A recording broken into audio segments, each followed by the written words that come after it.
6 lie of stalking, threats, and obsession. My brother's ex turned our lives into a living nightmare. Now, as we face her in court, I fear this may not be the end of her madness. The story I'm going to share occurred over the course of several years and only recently ended. It affected almost all of the most important people in my life, affecting us even today, and likely for the rest of our lives. I wanted to share it so everyone can understand just how out of control a seemingly harmless situation can become.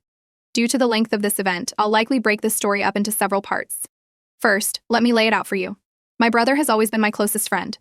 He is easily the most loving and genuine person I have ever met, and is loved by pretty much everyone he meets. Despite this, he hasn't been in many relationships. I think it's partly due to the fact that he's a very all-or-nothing type of guy. When he falls deeply and blindly. A blessing and a curse, I guess. Anyway, the few girlfriends he's had, I've known quite well, despite being nearly 8 years younger than him. Most of them have been nice, normal, pleasant girls, with the exception of a few.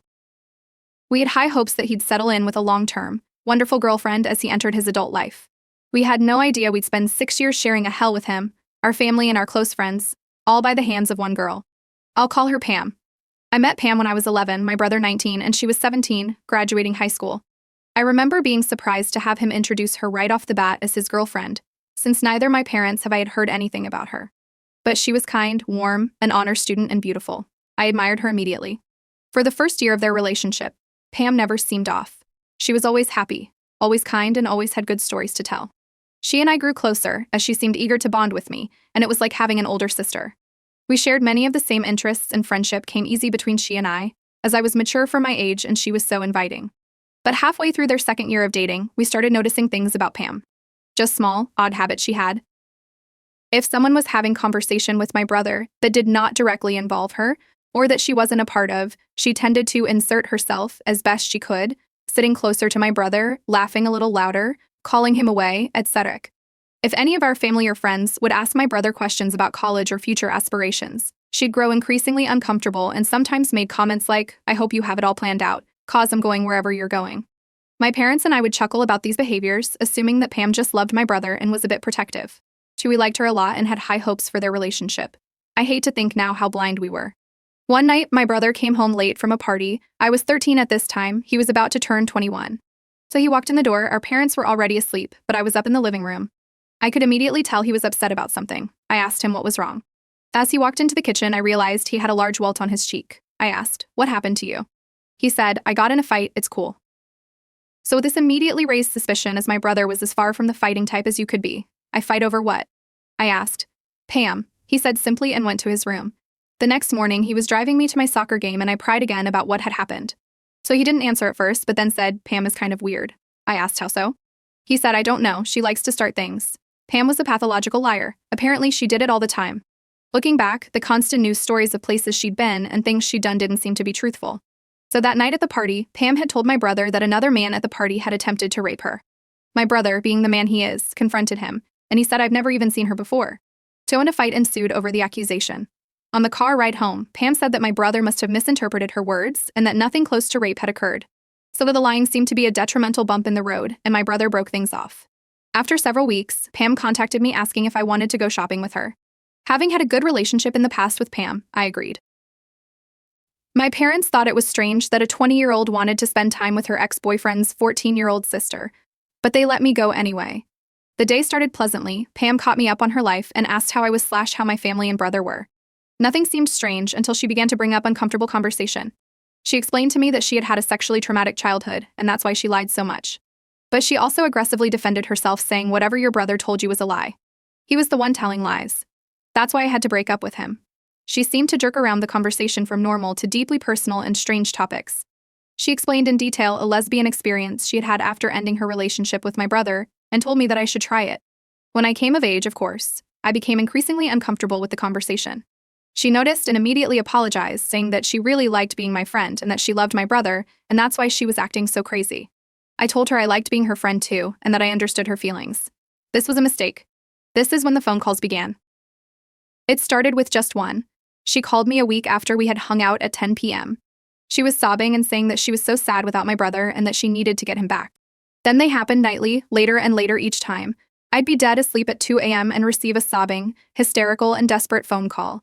I felt so much pity for her that I continued to answer. One call was different than their reindeer, though. She wasn't hysterical, she wasn't crying. I picked up the phone at 1:30 in the morning and heard a level-voiced, monotone Pam. She said one sentence, "Tell your brother I'm going to slit my effing throat tonight." And then she hung up. I felt numb. I had never experienced that before. No one I knew had ever behaved that way.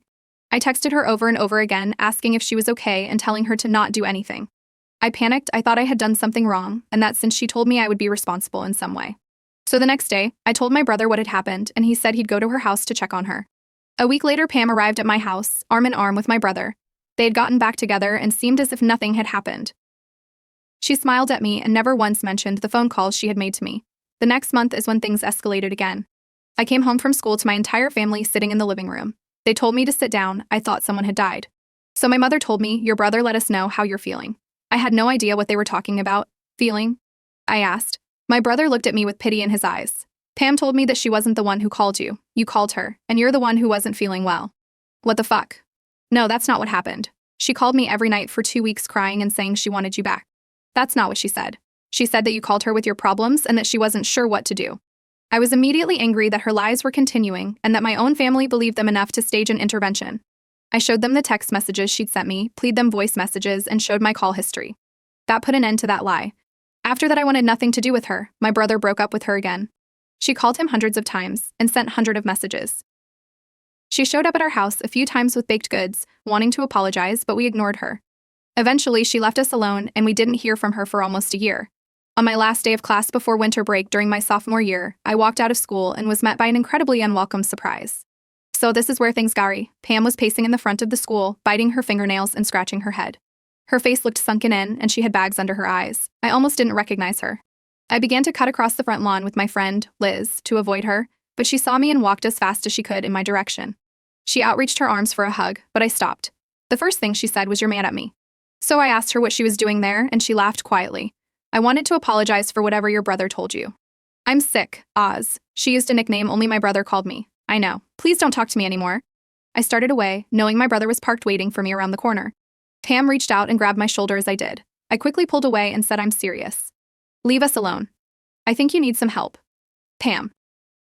She immediately began to cry, but I turned away and left.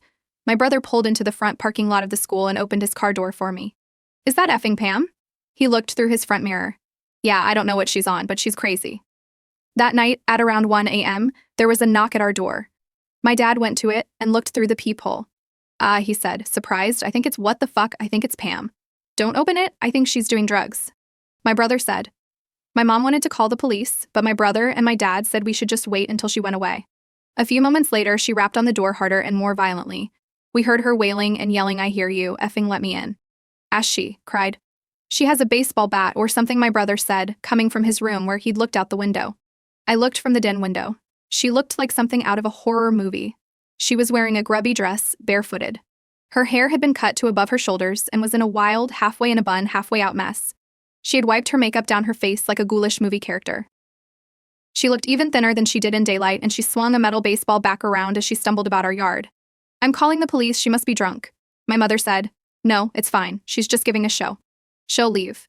We didn't know people actually behaved like this. It was all eerily entertaining for a moment, like watching a true crime show. But just as she had been manically stumbling around, she stopped. She stood still, staring vacantly up towards the upstairs bedrooms, tilting her head side to side, up and down and licking her lips. "What is she on, heroin or something?" my dad asked. Pam began to shift back and forth between laughing and yelling and crying. We all sat down as my brother tried her phone and her mom's phone to try and get her to leave.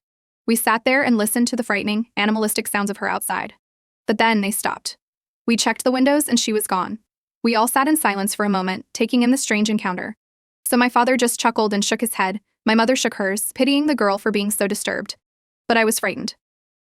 No one, except perhaps my brother, had seen just how quickly her demeanor, her mental state unraveled.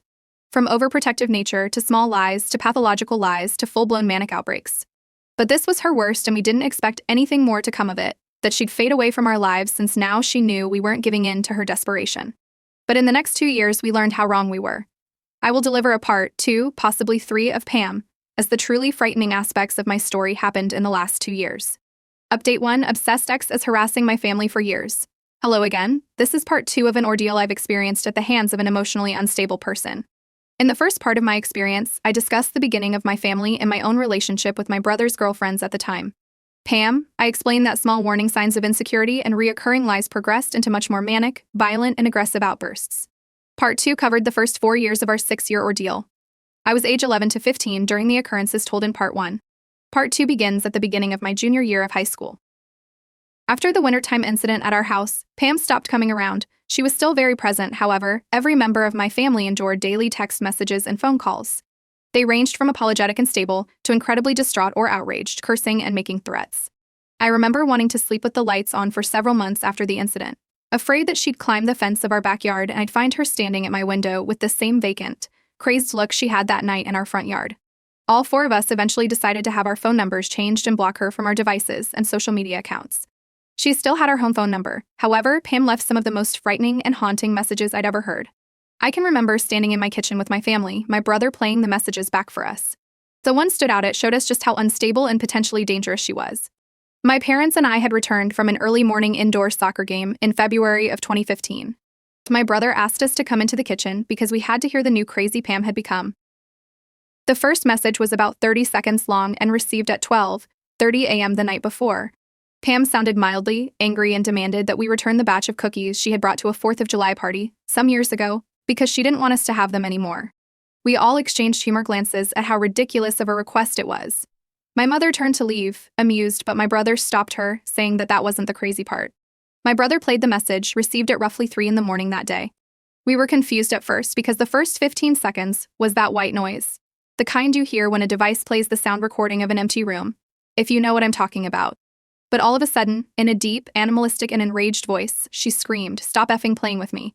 You're gonna get it," and abruptly ended the call. We were all startled by this. "I want to call the police. They need to know. That girl isn't all there and who knows what she can do." My dad decided that if anything physically happened again, we'd file a report with the police, but that they were just phone calls. My brother assured that she was all talk and wouldn't come around again. At this point, I agreed with my mother. I no longer felt safe. I had never been around someone who behaved like this. I was constantly anxious and I had no idea what I'd do if she came around again. I felt like I was stuck in a Lifetime movie because I didn't think that things like this happened, that someone I knew so personally could be hiding such a deeply withheld, violent, and manic side. It had always been there, but we set it in motion. After disconnecting the landline, the personal phone calls stopped.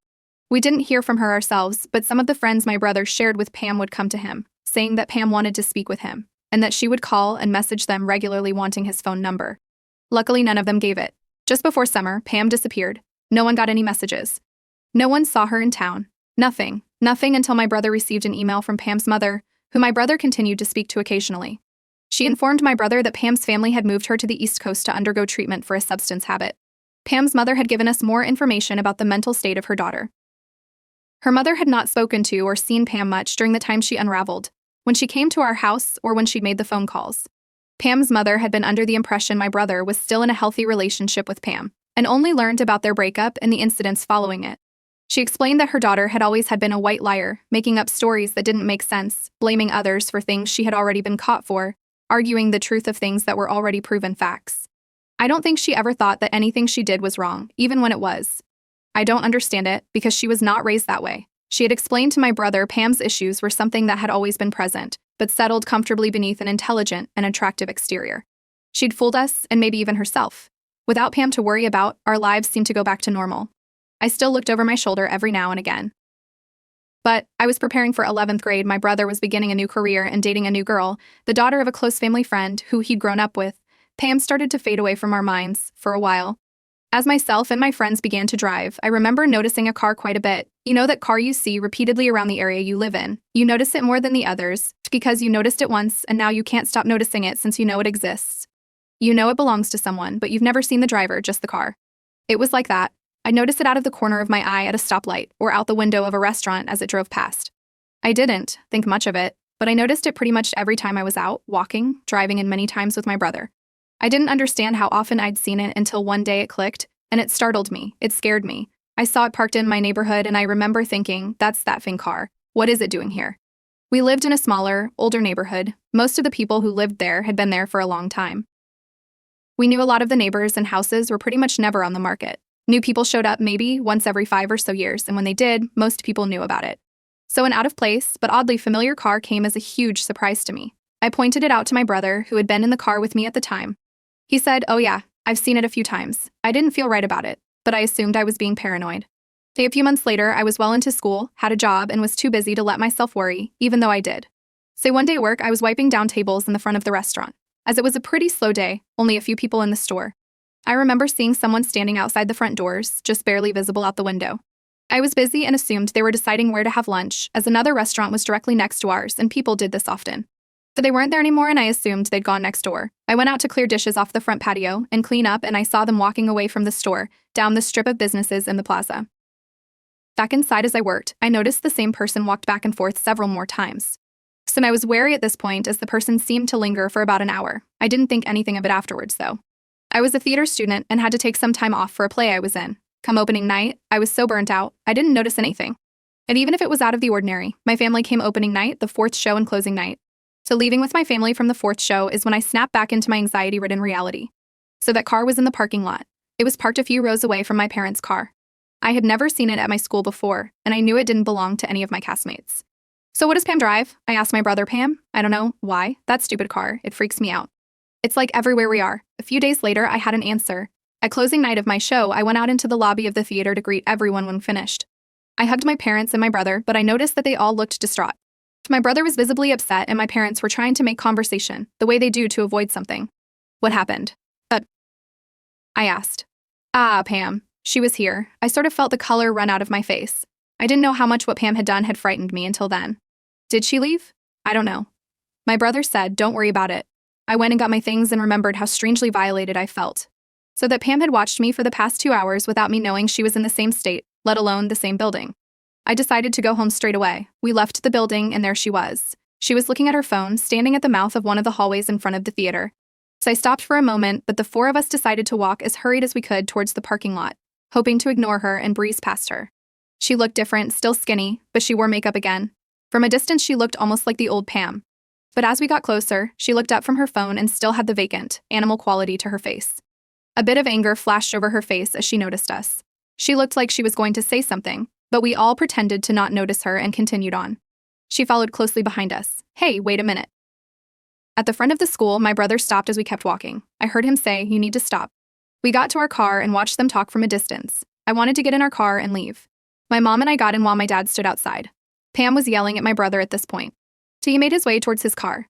Pam smiled artificially and waved towards my brother, shouting a goodbye to him as he went before storming off to her car.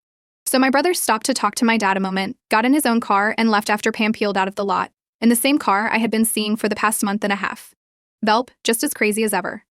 My dad said as he started the car, "We may need to call the police." We lived a short distance from the school, but I was shaken up and wanted my dad to drive as fast as possible. Every headlight we saw chilled me. I stared at my phone, trying not to look out the window. I nearly dropped it. We reached a street convergence in our neighborhood. At the stop sign to the right of us was her car. "Dad, that's her." He drove straight and she turned the same direction. "Dad, she's following us." I had never felt quite so panicked. "Call the police, please." My dad said to my mother, his voice as level as ever. I stared out the back window, ducking low in my seat. My dad turned down another street and she followed again. "I'm gonna go in a circle to see if she follows us, okay?" My dad said. I was crying at this point as I came to a realization. For 4 more turns, my mom spoke to a 911 operator, unable to accurately name streets, as they were not lit, and it was pitch black outside. I laid across the back seat listening to my parents yell at each other, frustrated and I'm sure frightened, and my dad cursed as she continued to follow more closely. The car was flooded with light as she turned on her brights, the grille of her car almost touching our bumper. My dad turned to mirror away to keep the light out of his eyes and sped the car up. Eventually the light was gone and I could no longer hear the drone of engine behind us. She was gone. We got home 10 minutes later and turned every light in our house on. My dad checked every closet in our back and side yards, carrying his gun with him. She's been effing watching me and my brother. I was almost hysterical in my realization. For the past month, Pam had been stalking both my brother and I. Seeing that car had not been a coincidence. She knew what we were both doing. She came to my school function. On both nights my family was there, maybe all 3 nights. She knew where I was. She had followed me all over town. She'd been around our neighborhood and had been her lurking around my workplace. All of a sudden the threats became real. Pam was no longer afraid of crossing boundaries if she ever had been. We were now in the middle of a full-blown nightmare. My family was no longer safe. She had gone away to cure one disease, but returned having fed and grown another. She was our personal terrorist with the power to single-handedly pull our everyday lives apart. And she had already begun to do just that. What may seem like the plot of a bad horror movie, the psychotic ex-girlfriend wreaking havoc became our reality. Times 10. I cannot express to you how terrible it is to be kept awake by something you cannot see, but you know exists and is waiting for you when you get out of bed. So I never expected a human being could terrify me more than any horrible monster or boogeyman. Those things don't exist.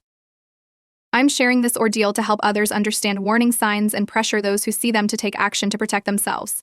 Despite the terror of that night, this was only halfway year 5 of 6, and things would continue to approach a boiling point. I will upload part number 3 of Pam sometime in the next day or two. Thank you so much for taking the time to read my story. Now, having written it, I see just how severe it was. Update 2, Obsessed Ex is harassing my family for years. Hello again, this will be the final posting of my Pam story. Please feel free to read parts 1 and 2. It will follow the final year and a half of my 6-year struggle with a mentally unstable individual. My family, though strong, is still recovering. After we told my brother about what Pam had done the night after my show, he finally began to confide in me the details of his relationship with Pam. She had come to his high school as a sophomore during his senior year. She immediately caught the attention of my brother and his friends, as she was beautiful and expected to be reserved as a new student. However, my brother recalled his female friends saying she was aggressive and trying to make friends and liked to talk about how her family had moved here from an affluent community in Texas, so elite that it didn't have a name. Many of his friends also had gotten strange vibes from her and pinned her as a weird, snobby girl right away. My brother met her again a few years later when she came into where he was working at the time and said how she had seemed to mature vastly. He took her on one date and almost immediately she wanted to officiate their relationship. He thought it was a bit forward, but didn't hesitate because she impressed him with her elegant way of speaking, kind words, and pretty face. However, he noticed red flags only a few weeks into their relationship. Pam was very insecure, constantly asking my brother if he still had feelings for her, if he was angry with her, and if he thought she was attractive enough. Eventually, this insecurity took a different shape. Pam would send my brother unsolicited nude pictures of herself in the middle of the day attached to messages, asking if he still liked the way her body looked. If my brother went a period of time in their conversations without calling her beautiful or telling her how nice she looked, Pam would point this out. If he protested in any, she'd become emotional and claim he didn't love her anymore. This behavior mellowed until the end of the 2nd year of their relationship. This is when the narcissism became apparent.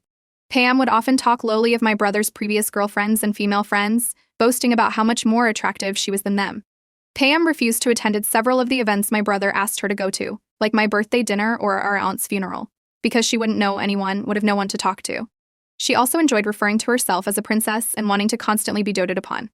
She often argued with my brother about him spending time with his friends without her, because she didn't understand why he wanted to be around anyone but her.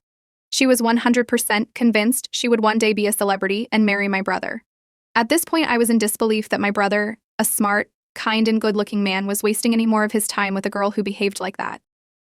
However, anytime my brother hinted at wanting to end the relationship, Pam would fly off the handle, becoming belligerent and promising to kill herself. My brother was trapped by the fear of her harming herself. He'd often think that she was simply bluffing and wouldn't actually do anything. So one day he discovered several bottles of prescription pills in Pam's home. He asked her about them, and she told him that they were antidepressants prescribed to her after the death of the other brother, a brother who he later found out never existed. Eventually, Pam began to become angry when my brother would want to spend time with his family without her around. He also told me that Pam fixated a lot of that anger on me. So once she proceeded to refer to me as a slut and made comments and theories about how my mother must have had an affair, of which I was the product, because I was so ugly and my brother was not, so my brother decided it was time to end it no matter what. This information troubled me, as all of her actions following that, asking me to spend time with her, she wanting to be my friend, showing up at my school, and the phone calls, seemed heinous, and ill-intended, and even more psychotic than they had been at the time. But for the final year and a half of our ordeal with Pam, psychotic could not begin to explain what she did to us. I slept little in the weeks following the car incident. My brother, who lived across town, visited and called more regularly. So I suspected he felt as uneasy as I did. The nights I did sleep, I often sweat through nightmares of girls with axes or gowned women standing at the foot of my bed or in my window. One night in early December of 2015, it was a rainy and particularly windy night. I wanted to let the cold air in, and I thought that the sound of rain would help me sleep, so I cracked the window only enough to where it could reach the second latch. I also placed the piece of wood my father had cut to help with security behind the window.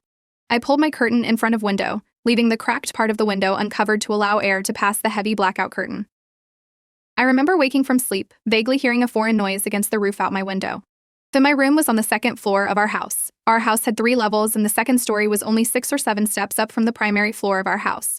All of the spaces were different levels, but the bedrooms were the highest, slightly lower than they'd be in a classic 2-story home. What I'm getting at is that my room was hard to get to from the outside, but not if you were aware of the parts of our home and the access points from other roof levels over the living room and garage. I shook the noise off as it was storming and I thought maybe some leaves or branches were moving around. So I turned over to face the wall opposite my window. Not even a second later, my room was illuminated by a surge of white light. I shot up in bed. I was momentarily paralyzed with horror. Every one of my limbs felt as if they were floating as I tried to make sense of what had happened. Then, again, myself and every item in my room became a black silhouette as another flash filled the space. I threw the blankets off of me and ran as fast as I could down the hallway. I was screaming so loud I surprised myself. I ran into my dad as he threw open his bedroom door. He was panicked and held me by my shoulders in the doorway to their bedroom and yelled at me to tell him what was wrong. Someone was taking pictures of me through my window. The roof and house was checked and they, of course, found nothing and no one. My mother sat up with me and asked every basic question a parent asks: were you dreaming? Are you sure it wasn't lightning? There was no thunder, and I was sure that there had not been at the time it happened. The flashes did not have the same hue as lightning did. I had taken enough cell phone pictures in my life to identify the flash of a camera. I don't know if they believed me then, but I would eventually have proof that would astonish them. My brother adopted Ike in January of 2016. Ike was a 2-month-old Chesapeake Bay Retriever with one gold eye and one green eye. He had a very distinct white marking on his chest that looked like an hourglass and a white sock on his front left paw. Ike was the love of brother's life, aside from his now fiancée, Kara. Ike would end our torture just 3 months later. The holidays and my brother's engagement to Kara, who was amazing, beautiful, and whose family we had known all our lives, had lifted my family's spirits immensely. My brother was starting his family, almost done with the police academy, and seemed untouchable by any memory of Pam. We felt optimistic for the first time in a long time. Pam hadn't been around to our knowing. In several weeks, all was normal and things were looking up. But that, again, didn't last. A month or so after bringing him home, after letting him into the backyard for a few minutes by himself, Kara told us that Ike had escaped from the yard. She panicked and ran around the neighborhood looking for him. She got in her car, called me upset, and drove around the block looking for him. She picked me up and I helped her look in the creek area behind where my brother's house was. We couldn't find him. However, when we arrived back at my brother's house, Ike was sitting on the front porch. We were relieved as he was unharmed and seemed to be as happy as ever, despite missing his collar. I helped Kara check the yard for ways he could have gotten out. So we both decided he must have shimmied through a small gap in the gate on the side yard. I couldn't help being confused to find no grass or burrs in his fur. We thought nothing of it.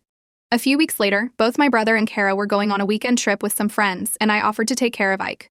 They dropped him off on the Friday before the 3-day weekend. Ike was happy to play with our older lab, DS. The second night he was with us, I was out with friends, and my dad had let both the dogs into the yard at around 8 p.m.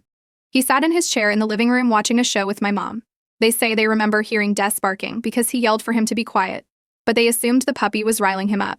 A few minutes later, Des came to the door to be let in. He ran inside and barked at my dad. My dad was confused, as our dog was not a regular barker. He called for Ike, but he didn't come. So my dad went out and looked around in the bushes and still did not find him. He became concerned and hurried into the house to get a light. He checked the pool and still did not find him. My mother joined him and they both scoured the large yard but did not find him. When I got home, they had just finished searching the front and side yards. I told them that he had escaped once before, so we decided to take the car to look for him. So we drove around yelling for him, attracting the help of a few neighbors. I thought how strange it was that such a well-behaved puppy had suddenly become a master escape artist in the past 3 or so weeks. Our yard had seen 3 or so dogs grow up in it, some younger and smaller than Ike, and we had never had that problem. So the fences were high and well-built, and my dad had replaced the ones on the side of the house just a few summers ago. We did not find him. I hoped that he'd return that night like he did last time, but he didn't. I informed my brother on Sunday and proceeded to look all day in surrounding areas, the pound, shelters, vet clinics, and even looked to the sides of roads from bodies. We found nothing. My brother was heartbroken. I helped him make flyers to post in our neighborhood and his. A couple weeks passed and we heard nothing. My dad was doing yard work in mid-February. He came in after a few hours and he set something on the kitchen table. "What's that?" I knit my brow as I saw it. "It's Ike's collar." It was in the front yard. I almost hit it with the mower. "You'll have to take it to your brother." It was Ike's collar, his first collar, not the one he had been wearing the night he went missing from our yard. It was his puppy collar, which he had lost the day he got out of the yard at my brother's house. I called Kara and asked her if they had found it, and she said they hadn't and had bought him a new one. That's when it clicked. Someone had stolen my brother's dog not once, but twice. I told my brother, Kara, and my parents my theory, and it was not a difficult one for them to understand. It had to be connected to everything else, right when we thought she was out of our lives. We decided to take it to the police to add to our case file on Pam. I also told them about the night I had been photographed from my window. The police, like many times before, told us they could not do anything, as there was no proof she had done any of these things. Frustrated, defeated, and frightened again, But a few short weeks later, in April of 2016, new developments would finally end it all. By complete God-sent coincidence, Kara was with her mother in a small town 45 minutes away from ours. We were planning for my 17th birthday that month, and so preoccupied we almost put Pam, and the fact that she undoubtedly had been watching us for months and had stolen, probably killed, my brother's puppy and thrown his collar in our front yard to help us connect the dots and give her credit for the crime. However, while Kara shopped in the center of the town, she and her mother noticed a car parked on the street. A car with a puppy in it. It was a bit warm out, so they walked to the window and peeked in at the animal. Kara immediately recognized him by his eyes and the marking on his chest, and the fact that he began crying as soon as she called his name and he saw her. She phoned the police, phoned my brother, and sat on the back trunk of the car. The police arrived as the owner of the car came back to it. The girl was immediately upset by the presence of the police and Kara's angry accusations. The girl was not Pam, and she became rather helpful. The girl said that she had purchased the dog only a few days ago from an ad online.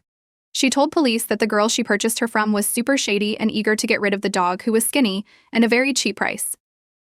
The girl who had sold her the dog claimed that she didn't want the stupid dog. It was a present from her boyfriend, but it was the wrong kind. Pam had always liked small dogs. She told the police that she had met the girl to purchase the dog at an apartment complex a few minutes from where they were, but that she wasn't sure what apartment the girl lived in. The police, after Kara had informed them of our situation, used Pam's name to find out that she indeed lived in the apartment complex with 2 roommates. They interviewed Pam's roommates the next day, but Pam was not there. They told detectives that they almost never saw Pam. Her room was always locked and she was almost always gone. She didn't have a job, though she claimed to have one, and her mother was there a lot checking up on her and dropping off her rent to them. However, when they did speak to her, she talked a lot about her past relationship and switched between how much she loved him and his family to how they all deserved to die and were going to hell. With the information given by the girl who had purchased Ike and by Pam's roommates, the police finally had sufficient evidence to search Pam's apartment.